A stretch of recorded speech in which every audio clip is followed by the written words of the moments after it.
Saint John of arc 15ஆம் நூற்றாண்டுல பிரான்ஸ்ல உள்ள ஒரு ஏழை விவசாய குடும்பத்துல பிறந்திருக்காங்க. தன்னுடைய தாய்நாடான பிரான்ஸ் இங்கிலாந்து கிட்ட அடிமைப்பட்டு கிடக்கிறத தன்னுடைய தந்தை சொல்லி இவங்க கேட்டிருக்காங்க. அதுக்கு பிறகு இங்கிலாந்தோட ஆதிக்கத்திலிருந்து தன்னுடைய தாய் நாட்டை மீட்கணும்னு முடிவு செஞ்சிருக்காங்க. உன்னுடைய தாய் நாட்டை காக்கவே நீ பிறவி எடுத்திருக்கிறாய், அதற்கான முயற்சிகளை எடு அப்படிங்கிற காட்சிகளையும் குரல்களையும் இவங்க கேட்டிருக்காங்க. இறைவன் தன்னை அதற்காகவே படைத்ததாகவும் முடிவு செஞ்சிருக்காங்க. மன்னர் சார்லஸை சந்தித்து இதை பற்றி சொல்லியிருக்காங்க.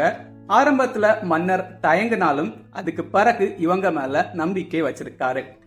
ஆர்லைன்ஸ் நகரை கைப்பற்ற ஜான் தலைமையில ஒரு படையை அனுப்ப மன்னர் முடிவு செஞ்சிருக்காரு. ஜான் தன்னுடைய 18வது வயசுல போர்க்கவசத்தோடு ஒரு கையில ஏசு மரியனு பொறிக்கப்பட்ட வெண்கொடியோடு குதிரை மேல 5000க்கும் அதிகமான படை வீரர்களோடு போருக்கு புறப்பட்டிருக்காங்க. ஆரம்பத்துல ஜானை பார்த்து ஆங்கிலேய படை சிரிச்சிருக்கு.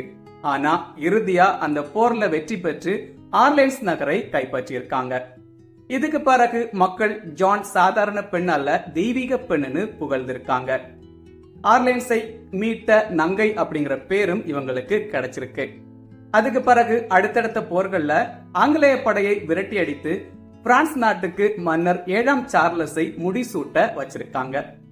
ஆனா விரைவிலேயே வஞ்சகத்துல வீழ்த்தப்பட்டிருக்காங்க. ஆங்கிலேய அரசு இவங்களை கைது செய்து கழுமரத்துல ஏற்றி கொலை செஞ்சிருக்காங்க. ஜான் துணிச்சலோடு இறுதியா வீரமரணம் அடைந்திருக்காங்க. May 30 Saint John of Arc feast day.